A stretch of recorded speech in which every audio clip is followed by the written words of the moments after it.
თქვენი ზოგადი შეფასება გითხარით პროცესის, ეს არის დიქტატორის დამარცხების თუ დიქტატურად ჩამოყალიბების პროცესი? დიქტატურა უნდა დავამარცხოთ, რა თქმა უნდა, ბიძინა ივანიშვილს უნდა რომ იყოს ხელისუფლებაში სანამ ცოცხალია და ალბათ შემდეგ დინასტიაც გააგრძელოს და მისმა შთამომავლობამ მართოს ეს ქვეყანა. ეს მისწრაფება და აქეთკე რო აქვს მიდრეკილება ყველას გვესმის, ამიტომაც უჭერს კანჩებს, რაც შეიძლება მეტად, იღებს რეპრესიულ კანონებს, აპატიმრებს, ატყუებს ყველას. აგერ დღეს დილას გახდით მიშა სააკაშვილის პროცესზე, მისი ვისაც თავარ ოპონენტად განიხილავს, ვისაც ყველაზე მეტად ეშინია, მას ტოვებს ციხეში, არც არჩევნების წინ არ გამოუშვა, არც არჩევნების მერე, იმიტომ რომ მიაჩნია, რომ შეიძლება ხელისუფლებაში მას ვინმე შეეცილოს, მიშა თუ გარეთ იქნება და ჩვენთან ერთად იქნება კამპანიაში ჩაერთვება, ხალხს შეხვდება, ხელს ჩამოართმევს. ამიტომ კიდევ უფრო მეტად ცდილობს, რომ ისე ვთქვათ, ის სასჯელი დაუმძიმოს, რომელიც აბსოლუტურად უსამართლოდ გამოუტანა რა განაჩენით მას მოსამართლემ თავის დროზე ფიქრიც აქვს. გამოსდის თუ არა ამ დრომდე რა ჩანაფიქრიც აქვს. არა, ეცით როგორ არის, დიქტატორებს ეს გამოსდით ბოლო წამამდე, წინა დღემდე, იმიტომ რომ არც იანუკოვიჩს ეგონა რომ მოუწევდა რუსეთში გაქცევა, არც აგერ რამოდენიმე კვირის თუ თვის წინ ბაშარ ასადს ეგონა რომ იგივე მიმართულებით გაიქცეოდა, ასე რომ ბოლო წუთამდე ეს ადამიანები ცდილობენ ხოლმე რომ ხალხს თავი მოაჩვენონ, თითქოს ყველაფერი კარგად არის, მაგრამ მის თავს ყველაფერი კარგად ნამდვილად არ არის. გნებავთ ეკონომიკის ნაწილში, პოლიტიკურად, საერთაშორისო იზოლაცია, მაგალითად, ლარი ხელოვნურად უჭირავთ, აი ამყარებენ მხოლოდ იმის ხარჯზე, რომ რეზერვებს ხარჯავენ და თან ეროვნული ბანკი ამას არ აქვეყნებს, სპეციალურად ესეთი რეგულაცია აქვს შემოღებული, რომ დაგვიანებით იქნას ინფორმირება საზოგადოების მოხდეს, მაგრამ რეზერვების გაფლანგვის ხარჯზე ხდება ეს ყველაფერი. საქართველოს მიმზიდველი უკვე ამ სიტუაციაში, ესეც საერთაშორისო იზოლაციაში სანქცირებული პირველი პირებით, ამ დე-ფაქტო ხელისუფლებით, ხალხის ამ აღშფოთებით და განგრძობილი პროტესტით და ქუჩის აქციებით, რა თქმა უნდა, ესენი დიდხანს ამას ესე ვეღარ შეინარჩუნებენ. თავარი ამოცანა არის, რომ ეს ვერტიკალი საბოლოო მიზანი რა არის, ხო, რომ მისი ვერტიკალი ჩამოიშალოს, ის აღარ ჯერჯერობით დიქტატორის მხარეს არის ვითარება გადახრილი. აი, ეკონომისტის სტატიას დაახლოებით ასე აღწერს, მაგრამ ის თავდება ამ ფრაზით, რომ ეს არის დრამა, რომლის ფინალიც ჯერჯერობით უცნობია. აი, რა შემოატრიალებს ამ დრამას ხალხის სასარგებლოდ? კარგი შეკითხვაა, იმიტომ რომ იცით როგორ არის, რამოდენიმე რაღაც უნდა მოხდეს, ჩემის აზრით, რამოდენიმე საკითხზე უნდა შეთანხმდეს საზოგადოება, ის ნაწილი, ის აბსოლუტური უმრავლესობა ქართული საზოგადოების, რომელიც ამ რეჟიმის საწინააღმდეგოდ არის განწყობილი და ამ წინააღმდეგობის მოძრაობაში უკვე მესამე თვეა არის ჩართული. ერთი რომ საერთო ამოცანებზე, საერთო მიზნებზე უნდა შევთანხმდეთ. მე არ ვიცი, კვირების, თვეების წინაც კი ვამბობდი, რომ ბიძინა ჩაგვინიშნე არჩევნები, ეს თავისთავად აბსურდული სლოგანია, არ არის სწორი მოთხოვნა. მაგრამ ნუ რატომღაც ყველა ამას ტირაჟირებდა. სინამდვილეში მოთხოვნა უნდა გადაიზარდოს ახლა მაინც იმაში, რომ ამოცანად დავისახოთ მთავრობის გადაყენება, ისეთი ტექნიკური დროებითი, რაც გინდა ის დავარქვათ, მთავრობის მოყვანა, რომელიც მართლა სამართლიან და თავისუფალ და კონკურენტულ გარემოში, ისე რომ მიშა სააკაშვილის გარეთ იქნება და ყველა პოლიტპატიმარი, აი ესეთ არჩევნებს რო ჩაატარებს, ის მთავრობა უნდა უზრუნველყო ჯერ. თუმცა არჩევნები დანიშნა გულისხმობენ სუსის ცვლილებას, ცესკოს ცვლილებას და ასე შემდეგ. ხო და თანმიმდევრობა დავიცვათ, ხო? არ რიგითობა ხო უნდა გვესმოდეს, რომ ჯერ ესენი უნდა შეცვალო და არჩევნებზე, მე არჩევნებამდე თავისთავად მიხვალ. აი ეს იყო ერთი, ესე ვთქვათ, ერთ-ერთი პრობლემა თუ შეიძლება ასე ითქვას, რატომაც პროტესტი ვერ ფართოვდებოდა და კიდევ უფრო მასშტაბური ვერ ხდებოდა, მაგრამ მე დარწმუნებული ვარ, შემდეგ კვირებში გაზაფხულისკენ, არ ვიცი, თარიღს ნამდვილად ვერ დაგისახელებთ, მაგრამ მოვა ის დრო უახლოეს მომავალში, აი ამ უახლოეს პერიოდში, როდესაც მასშტაბებით სხვა იქნება, კიდევ უფრო გაფართოვდება, მეტი ადამიანი ჩაერთვება და მოთხოვნა და სლოგანი და ესე ვთქვათ, ამოცანა, რასაც ეს პროტესტი ისახავს, იქნება ზუსტად ის, რომ მთავრობა უნდა შეიცვალოს. თქვენ უფრო ოპტიმისტური სცენარისკენ საუბრობთ, ნიკა გვარამიას დღევანდელი პოსტი არ ვიცი ნახეთ თუ არა, ციტატას წაგიკითხავთ, დაჭერები მუშაობს, თუ ღია და არა შინაგან ცენზურას მაინც იწვევს სიფრთხილეს, რომელიც დაჭერების ინტენსივობის მატების კვალდაკვალ შიში ტრანსფორმირდება, ეს ბუნებრივი ადამიანურია. თქვენი აღქმა ამ შეფასებასთან დაკავშირებით დიამეტრალურად განსხვავებულია თუ იგივეს ამბობს? მოსაზრება, ყველა თავის არს გამოხატავს. აბსოლუტურად არ ეთანხმებით, ნაწილობრივ ეთანხმებით. არა, ის რომ რაღაც უფრო უნდა მასშტაბური გახდეს, უფრო უნდა გაძლიერდეს, მეტი თქვა ნებისყოფა მოვიკრიბოთ თუ რაც გინდათ ის ზედსართავები ვიხმაროთ, მაგრამ რაღაცა შესაძლებელია და უკეთესობისკენ მესმის, მაგრამ პესიმისტურად ნამდვილად არ ვარ განწყობილი. მე ვფიქრობ, რომ ის რაც ხდება ძალიან კარგია და უკვე ძალიან მაგრად ზიანდება ეს რეჟიმი და დაზიანებული წარის. ხო, ადაპტირდა ამ მოცემულობასთან, იზოლაციასთან და პროტესტთან ადაპტირდა. ხო, ვერ ადაპტირდები, ესე მუდმივად ვერ ადაპტირდები. თუ აქეთ მხარეს პროტესტი დარჩება, ესენი ეკონომიკურად ვერ გაძლებენ, პოლიტიკურ იზოლაციაში გაუჭირდებათ, პიროვნულად გაუჭირდებათ. ამას ბიზნესმენები მიყვებიან, რომლებიც შემოეცლებათ ხელიდან, შემოეფრთხნებათ. შემდეგ რუსთაველის გამზირზე ნახეთ, რომ ეს იგივე პროტესტია, რაც იყო რამდენიმე იქ ვიყავი და ანუ რჩება ასეთი პროტესტი, რაც აბარა რა თქმა უნდა, ეს პროტესტი რჩება პროტესტი თუ იქნება განგრძობადი პროტესტის მუხტი თავისთავად ხომატყოფთ, რომ არ მიილია 3 თვეა, მესამე თვეა დაწყებული და არ მიილია ეს პროტესტი, იმიტომ რომ ხალხს უნდა რეზულტატი, ხალხი პირველივე დღეს ამბობდა, ბოლომდე უნდა მივიყვანოთ ეს საქმე. ბოლომდე მიყვანა რას ნიშნავს? მთავრობის ცვლილება, ოღონდ მე იქ აი მაგ მომენტში მოხდა პატარა ხარვეზი, რომ აირია ბოლომდე მიყვანა არჩევნები დანიშნე ბიძინა და ჩაატარე კი არ არის. ბოლომდე მიყვანა, რომ ბიძინას მთავრობა შემოაცალო, ვერტიკალი ჩამოეფშვნას და ამის შემდეგ არჩევნები თავისით მოვა და პოლიტპატიმრებიც მაგ შემთხვევაში უეჭველად გათავისუფლდებიან. ხვდებით ხო? ერთი წამით ეხლა თქვენ ხომ მეკითხებით რა არის გასაკეთებელი აგერ ბატონი ნიკას პოსტიც მოიყვანეთ. კიდე გასაკეთებელი არის ის, რომ აი ამ რაზეც გესაუბრებოდით სლოგანის და ამოცანის გარშემო, მოთხოვნის გარშემო, გაერთიანდეს უფრო მეტი პოლიტიკურად აქტიური ჯგუფი, პარტია, ორგანიზაცია, ხალხი, ქუჩა, ახალგაზრდობა ყველა. აი ამ გაერთიანების სინერგიასაც დანარჩენი საზოგადოება იგრძნობს და ესეც ხელს შეუწყობს იმას, რომ კიდევ მეტად გაფართოვდეს პროტესტი, რა თქმა უნდა, ესეც მნიშვნელოვანი ამოცანაა, რაც პოლიტიკოსებზეც არის და არა მხოლოდ პოლიტიკოსებზე, ყველაზე, ანუ გაერთიანდესში რას გულისხმობ, იცი, რომ ერთიანი პლატფორმა იარსებობს. მიმართ გაერთიანებული. ხო, რაღაც საქმეში რომ გაერთიანდება, ამ მოთხოვნის მიმართ არ არის, მე არ არჩევნები დაგვინიშნეო, დღემდე იძახის ხალხი ზოგიერთი, ხო? თავრობის გადაყენება მთავრობის ეს არის მთავარი. ამის გარშემო, ოღონდ თან გაერთიანდეს ის კონსოლიდირება მოხდეს ამ ძალების, რომ მეორე მხარეს მდგომა ჯერ კიდევ ან ნეიტრალურად ყოფნა ჩვენმა თანამოქალაქემ უნდა დაინახოს, რომ ამას რო უშვებ, ვინ მოდის ხელისუფლებაში, ვინ იღებს პასუხისმგებლობას ქვეყანაზე, მომავალზე, ჩემ ოჯახზე, განათლებაზე, ჯანდაცვაზე. ამას თუ არ ანახებ, რთულია ხოლმე დიდი ცვლილებების მოხდენა და არ ვიცი, კობახის გადაყენება მაგალითად რას შეცვლის მთავრობის ამ შემადგენლობის გადაყენება. ბიძინამ გადმოგიგდო კობახის დასვლა თუ მიიღწევა ანასე არის ეს მაშინ ბიძინა ივანიშვილის სახელისუფლებო ბერკეტების გამოცვლა ბიძინა ივანიშვილის ხელიდან ამოცანა თორე კობახიძე წაიყვანოს და ისევ ღარიბაშვილი მოგიყვანოს მაგას კი არ ვამბობ კაცი. აი სერბეთის მოდელის მსგავს ამბობთ იქ არის მოთხოვნა. და გნებავთ ხო ხა იმას ასაც რო გადავწვდით აგერ სერბეთი მოხდა ერთი კვირის წინ. შეიძლება შემდეგი არჩევნები ჩატარდეს, ოღონდ ტექნიკურ მთავრობაზე უარს ამბობს. ხო, ნუ ამბობს, მაგრამ გასაგები არის ხა ზუსტად ანალოგიურად ხო არ ვითარდება ხო. ხა მაშინ ჩვენი სიტუაცია წარმოვიდგინოთ, ესე თუ მოდელებზე და დაშვებაზე არის ხო, რაღაც გეოპოლიტიკურმა ძვრებმა, ცვლილებებმა ცხელი უნდა შეგვიწყოს. ყველაზე საუკეთესო ვარიანტი იქნება, ხა ერთი წამით წარმოიდგინეთ, რომ უკრაინამ შეუტია, პუტინს არ ვიცი რაღაც დაემართა, აღარ არის მწყობში ეს ადამიანი, აიღეს კურსკი, გადავიდნენ, ჩავიდნენ ვოლგადონზე, ვორონეჟი მათია, ბიძინა ივანიშვილი აქ კიდე ხელისუფლებაში გეჯდება, როგორ გონია? აი იქ დაემხო პუტინი, მოვიდნენ, არ ვიცი, ხოდორკოვსკი თუ სხვა რუსი ოპოზიციონერები ხელისუფლებაში, აქ ბიძინა ივანიშვილი ზის დიქტატორად? ხო გამორიცხული, ანუ ეხა ესეთი ექსტრემალური ვარიანტი, ისე მოდელის გულისთვის ერთ-ერთი ექსტრემალურ, ესე ვთქვათ, მაქსიმალისტურ ვარიანტად ავიღეთ, თორე ამის შერბილებული ვარიანტი შეიძლება, ვერსიად შეიძლება განვიხილოთ, მაშინ როდესაც ცეცხლი შეწყდა, ომი აღარ არის, ამ ომით და ცეცხლით და უბედურებით ბიძინა ივანიშვილი ვეღარავის ვერ აშინებს. ამ ცეცხლის შეწყვეტის პირობები ისეთია, რომ უკრაინას აწყობს და უკრაინაში ერთებულ შტატებთან დასავლეთთან ერთად მისი უსაფრთხოების გარანტიები მიღებულია.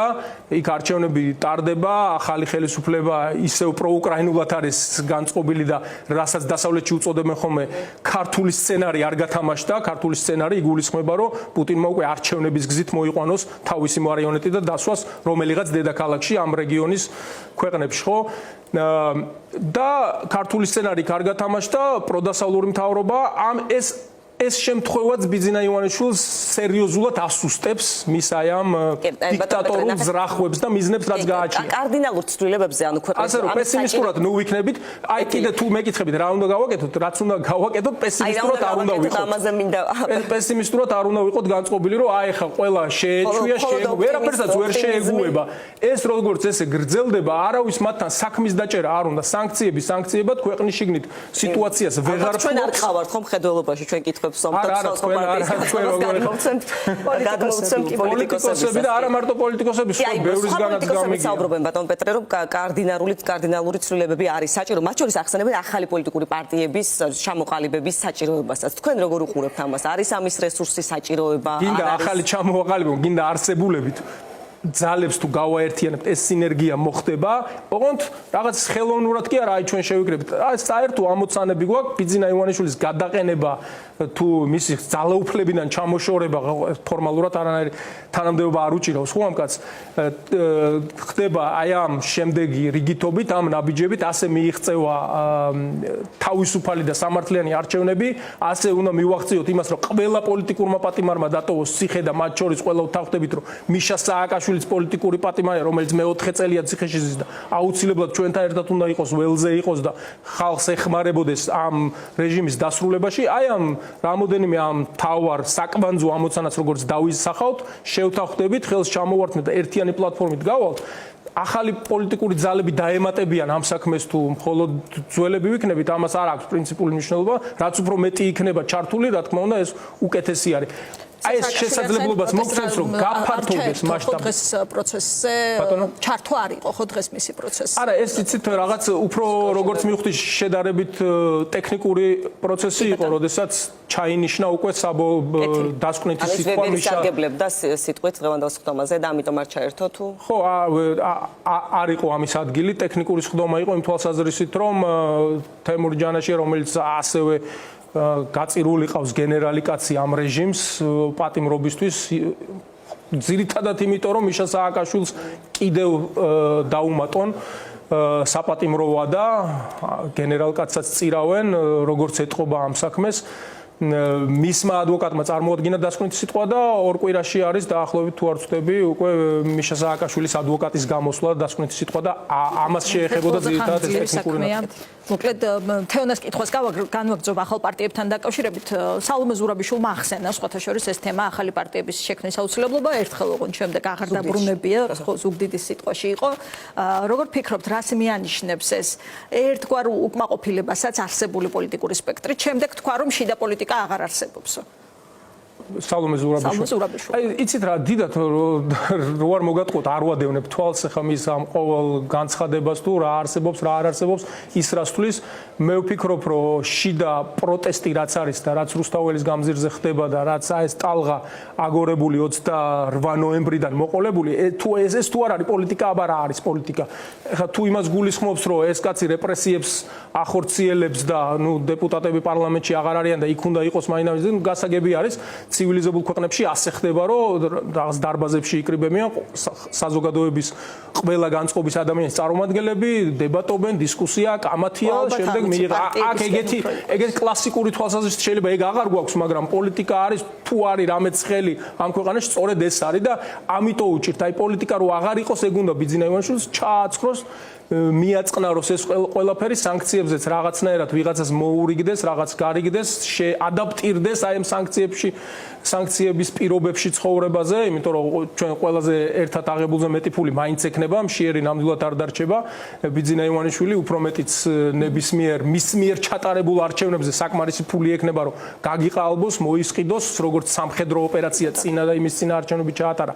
ამ ტიპის პროცედურა გამართოს და არა მართლა ხალხის თავისუფალი ნების გამოხატვის დღე იყოს საარჩევნო დღე, ასე რომ ეს არის რასაც ბიძინა ივანიშვილიც ცდილობს. ჩვენ რასაც უნდა ვეცადოთ არის მაგის დიამეტრალურად საწინააღმდეგო მასშტაბების გაფართოება, გაძლიერება, პრინციპულობა, ნებისყოფა და განგრძობადობა პოლიტიკურ პარტიებში ვის გულისხმობთ ამას გკითხავთ, მაგრამ აქ საინტერესოა დღეს ბოლო საათებია და ბოლო 2 დღეა გახარიას მისამართით ჩნდება კითხვები. ჩვენი გადაცემაც ხაზარაძის ბრიფინგით დაიწყო, სადაც ის მიმართავდა გახარიას დატოვოს მან პარლამენტი. წინააღმდეგ შემთხვევაში აქ ჩნდება კითხვა ირიბ ხელშეწყობასთან დაკავშირებით. ამასობაში ქართულმა ოცნებამ წინა ხელისუფლების შემსწავლელი საგამოძიებო კომისია შექმნა პარლამენტში და იქ 2 კვოტა გახარიას პარტიას დაუთმო.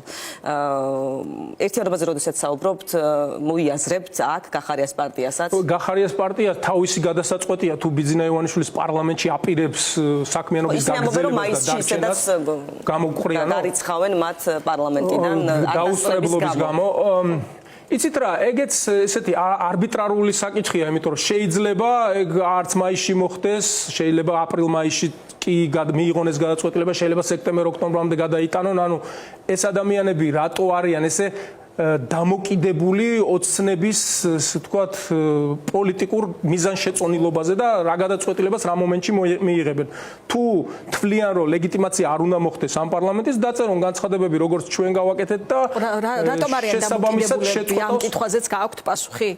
რატომ არიან დამოკიდებულები ოცნებაზე, როცა ამბობთ, რომ შესაძლოა ეს ვერსია იყოს გახარიასთან დაკავშირებით? არა, ისინი თავს იხდიან ოცნებაზე დამოკიდებულად. აი ხლა რო ამბობენ, რომ მაისში ისედაც გამოგვიშვებენ დაუსწრებლობის გამო, ეგ არიციან მაისში მოხდება, სექტემბრამდე გადაუტანს ოცნება და შეინარჩუნებს ამათ თავისი ინსტიტუციის გასამართლებლად ლეგიტიმაციისთვის საპარლამენტო ინსტიტუციის არ არის მაინდა-მაინც აუცილებელი რომ მაისში მოხდეს და გამო. შეეძლო ოცნებას სამი კოალიციისთვისაც არ შეეწყვიტა ხო? მიმართვის უპირატესობას შეეძლო, მაგრამ როდესაც შენ უკვე შენი პოლიტიკური პოზიცია გამოხატე, დააფიქსირე, ნუ ხო, ჩვენ გეკითხებოდით თქვენს ვერსიაზე, ანუ რატომ იხდის დამოკიდებულს თავს მაშინ ოცნებაზე გახარია? შემდეგი ფორმულირება ასე მითხარით რომ ძალიან სამწუხაროა რომ იხდის. იცით რა არის?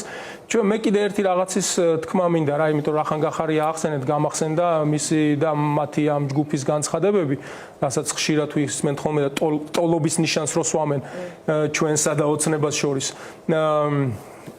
ორი ნაწილი აქვს ამ ისტორიას და ძალიან მოკლედ შევეცდები.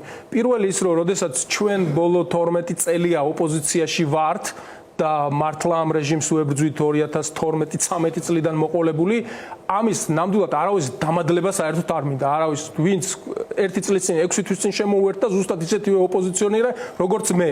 მე ასე ვთვლი პირადად, რომ ჩემი თავი რო გავიხსენო 2003 წელს ვიღაცას რო ეთქვა, რომ შენ ახლა პლუს-მინუს წელიწად ნახევარია რაც ოპოზიციონერი გახდა, ჩვენ შევარდნაძის 10 წელია ვებრძვითო, საერთოდ არ მივიღებდი ამ არგუმენტს.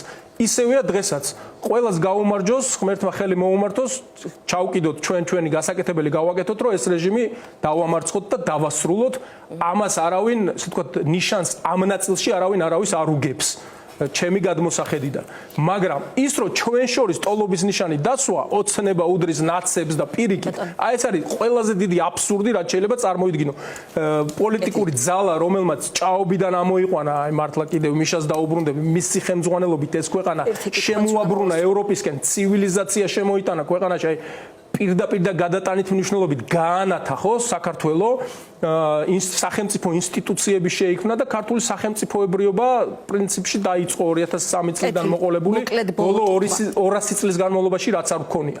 ხო და ეს შეაძარო იმ ძალას, რომელმაც შემოაბრუნა საქართველოს პირდაპირ რუსეთის კლანჭებში ჩააგდო პოლიტიკურ, ეკონომიკურ ზეგავლენით, ფსბ-ით ყველაფრით და ტოლობის ნიშანი დასვა, იმიტომ რომ რაღაცა პოლიციელი პლუს-მინუს დაახლოებით ერთნაირად მოიქცა 20 წლის წინ და ეხლა არის ყველაზე დიდი აბსურდი და უსამართლობა, რაც თუ კი რამე შეიძლება მოვისმინოთ. თამარ კორძაია წავიდა გუშინ პოლიტიკიდან, უკავშირდება თუ არა ეს გადაწყვეტილება პარტიას?